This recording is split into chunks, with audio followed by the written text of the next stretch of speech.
Hello friends, कैसे हैं आप? आई होप सब अच्छे होंगे। स्वागत है आप सभी का जीके क्लास पर। और यहाँ पर हम आज करेंगे नेक्स्ट प्रैक्टिस सेट वाले क्वेश्चंस, यानी 20 क्वेश्चन आज की क्लास में रहेंगे। Estate previous year exams question रहेंगे, तो बहुत अच्छे क्वेश्चंस हैं। वीडियो अच्छी लगे तो लाइक कीजिएगा। स्टार्ट करते हैं अपनी क्लास को जल्दी से। नेपोलियन बोनापार्ट ने किस वर्ष में फ्रांस के सम्राट के रूप में अपनी ताजपोशी की थी? तो कब की थी अपनी ताजपोशी?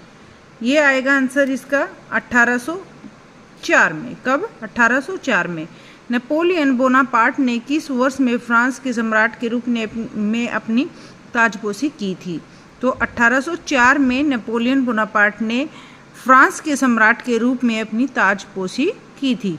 आगे चलते हैं नेक्स्ट क्वेश्चन पर। निम्नलिखित कथनों में से कौन सा कथन गलत है? यहाँ पर कौन सा कथन एक है जो गलत है, देख लेते हैं फटाफट से। कथन क्या है? इस तरह के क्वेश्चंस बहुत ही ज़्यादा पूछे जाने लगे हैं आजकल एग्जाम्स में। एक एकाधिकार उत्पादन को प्रतिबंधित कर कीमत बढ़ा सकता है। बिल्कुल, एक एकाधिकार उत्पाद को प्रतिबंधित कर उसकी कीमत बढ़ा सकता है, यानी जितना उत्पादन किया उसको वहीं पर रोककर उसकी कीमत में बढ़ोतरी कर देता है। एकाधिकार में एक फर्म और एक उद्योग में कोई अंतर नहीं होता। ये भी ठीक है, एक फर्म और उद्योग में कोई अंतर नहीं होता है। वस्तु विभेद एकाधिकारात्मक प्रतियोगिता की विशिष्टता है। ये भी ठीक है, वस्तु विभेद जो है एकाधिकारात्मक प्रतियोगिता की विशिष्टता है। और पूर्ण प्रतियोगिता में विक्रय हेतु प्रस्तुत की गई वस्तुएं विजातीय होती हैं। विजातीय नहीं हो सकती, कैसी भी हो सकती हैं। तो यहाँ पर ये हमारा ऑप्शन गलत रहेगा। आगे चलते हैं, मीन्स ये हमारा आंसर रहेगा। आगे चलते हैं। चंपारण कहाँ स्थित है? चंपारण कहाँ स्थित है? गुजरात में, उत्तर प्रदेश में, बिहार में, मध्य प्रदेश में। तो चंपारण हमारा बिहार में स्थित है। कहाँ पर?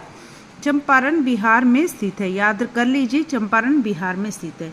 आपको इस चैनल से बहुत ही ज़्यादा फ़ायदा होने वाला है। अगर चैनल पर पहली बार आए तो सब्सक्राइब कर लीजिए चैनल को। यहाँ पर आप एस्टेट की अगर प्रैक्टिस कर रहे हैं तो बहुत अच्छे क्वेश्चंस आपको मिलेंगे पढ़ने को, जो कि आपके लिए हेल्पफुल रहेंगे। 55 डिग्री पश्चिमी देशांतर रेखा का प्रतिध्रुव देशांतर है। तो 55 डिग्री पश्चिमी देशांतर रेखा का प्रतिध्रुव देशांतर क्या है?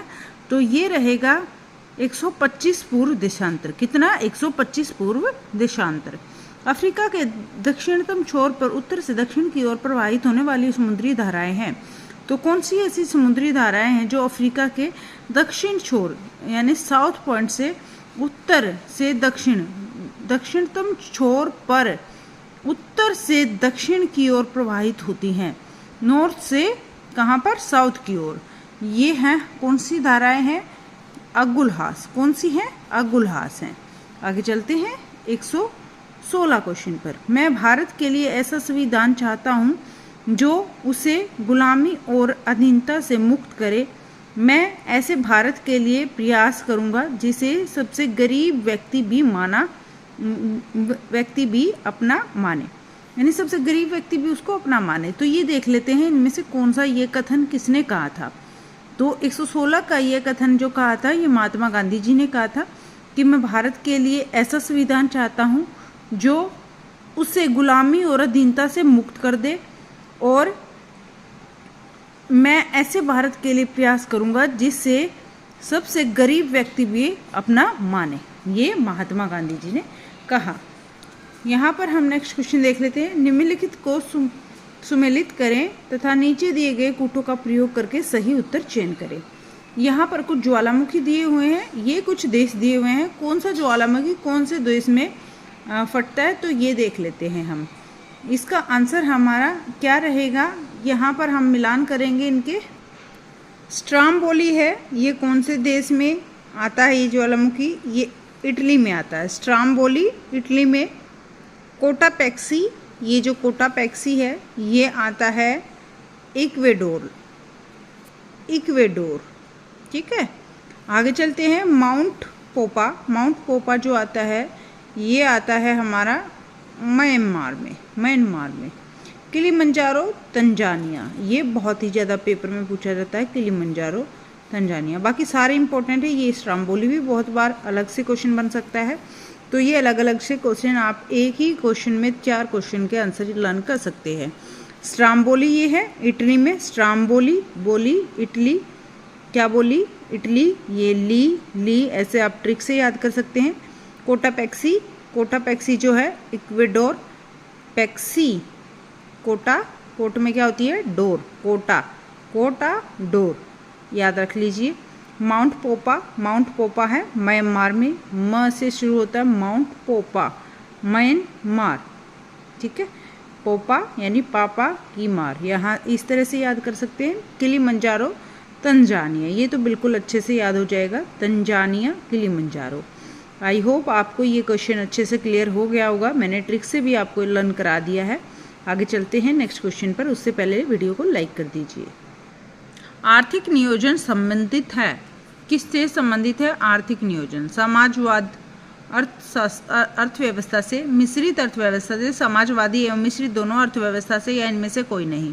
तो इसका आंसर रहेगा जो आर्थिक नियोजन है ये समाजवादी एवं मिश्रित दोनों अर्थव्यवस्था से संबंध रखता है। समाजवादी और मिश्रित दोनों अर्थव्यवस्था से संबंध रखता है आर्थिक नियोजन। आगे नेक्स्ट क्वेश्चन चलते हैं, फटाफट से कर लेते हैं कंप्लीट। वीडियो में अंत तक बने रहिएगा, बहुत इंपॉर्टेंट। और आप किसी भी पेपर की तैयारी कर रहे हैं वहाँ भी एसएसटी के क्वेश्चंस पूछे जाते हैं, तो ये इंपॉर्टेंट है ये क्लास आपके लिए। डीएसएसबी के लिए भी बहुत इंपॉर्टेंट है ये क्लास, और केवीएस के लिए भी। जो एसएसटी से रिलेटेड क्वेश्चन आते हैं यहाँ पर आपको लर्न हो जाएंगे। स्थलाकृतियाँ और निर्माणक कारक, तो यहाँ पर स्थलाकृतियाँ ये कुछ मतलब जो स्थल के ऊपर जो आकृतियाँ बनी होती हैं ये कौन सी चीज़ के द्वारा बनाई जाती है? नदी के द्वारा, हवा के द्वारा, तरंग के द्वारा। तो ये यहाँ पर दिए गए हैं। जो सर्क है ये किसके द्वारा बनाया जाता है? तो यहाँ पर हिमनद के द्वारा, या फिर पैनी प्लेन जो है नदियों द्वारा, या फिर लोयस हवा द्वारा, या फिर नाटक समुद्री लहरों द्वारा। तो 119 का क्या आंसर रहेगा? इसका आंसर रहेगा जो ये नाटक है इनमें से सम्मेलन नहीं है।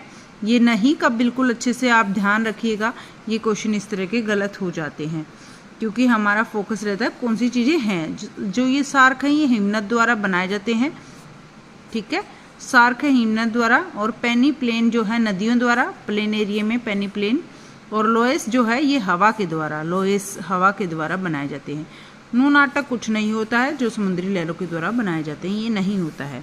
ये ऑप्शन रहेगा जब पृथ्वी, सूर्य और चंद्रमा समकोणीय स्थिति में है तो कौन सा ज्वार आएगा? अगर दोनों समकोणीय मतलब इस तरह से, समकोण आप समझते हो, इस तरह से है समकोणीय अवस्था में, तो कौन सा ज्वार आएगा? तो किस तरह का ज्वार आएगा? यहाँ पर आंसर रहेगा लघु ज्वार। कौन सा ज्वार आएगा? लघु ज्वार आएगा। आगे चलते हैं नेक्स्ट क्वेश्चन 121 का क्या आंसर रहेगा? गुज्जर प्रतिहार ये कहाँ पर है? ये गुजरात और राजस्थान में है।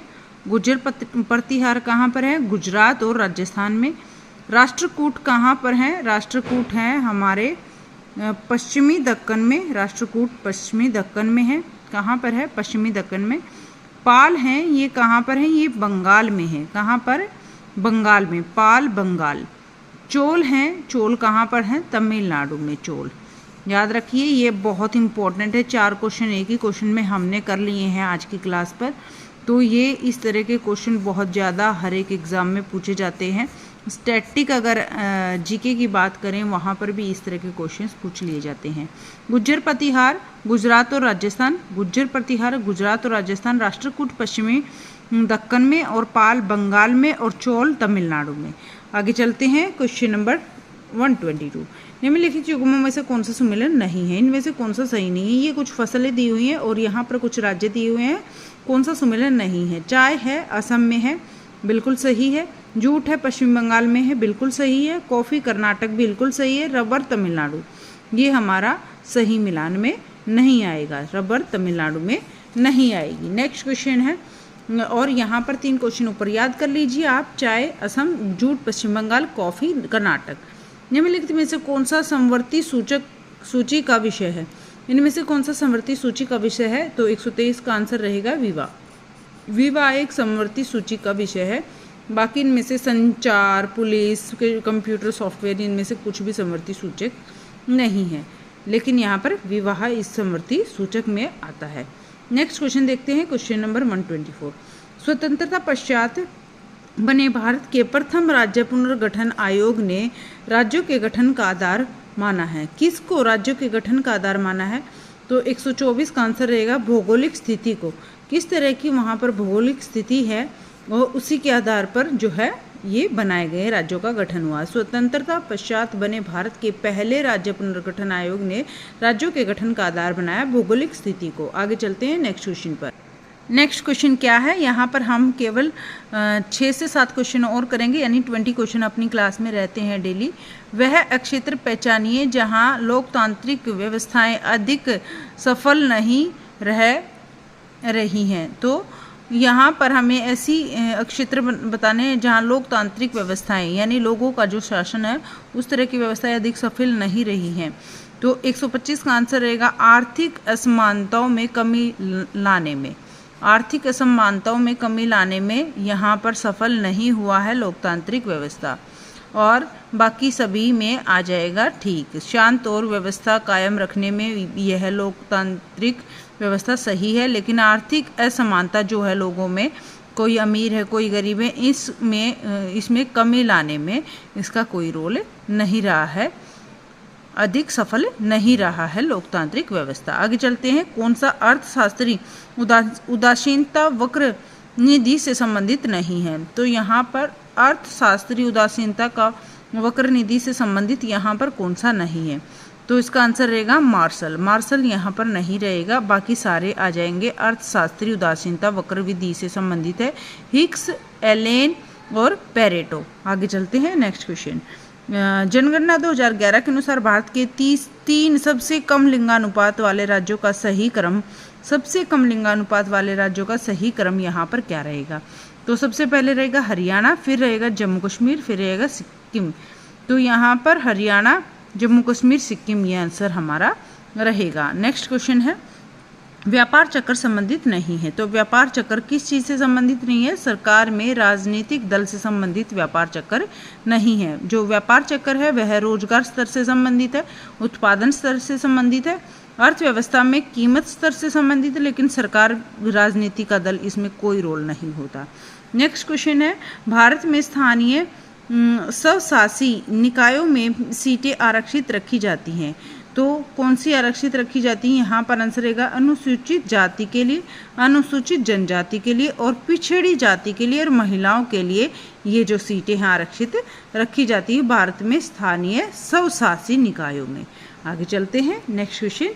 नेपाल में वर्ष 2006 में चले लोकतंत्र समर्थक आंदोलन हेतु बने राजनीतिक गठबंधन का नाम था। तो क्या था? यहाँ पर आएगा 7 पार्टी अलायंस। 7 पार्टी अलायंस ये नाम था। नेपाल में वर्ष 2006 में, कहाँ पर? नेपाल में चले लोकतंत्र समर्थक आंदोलन हेतु बने राजनीतिक गठबंधन का नाम क्या था? 7 party alliance. Thank you so much video में अंत तक बने रहने के लिए। आई होप ये वीडियो आपके लिए हेल्पफुल रहेगी। वीडियो को ज़्यादा से ज़्यादा शेयर कर दीजिए। अगर चैनल पर पहली बार आपने विजिट किया है तो चैनल को सब्सक्राइब कर लीजिए। यहाँ पर हम बिल्कुल अच्छे से प्रैक्टिस सेट कर रहे हैं social science, TGT social science state के लिए। Thank you so much, bye bye, take care, good night.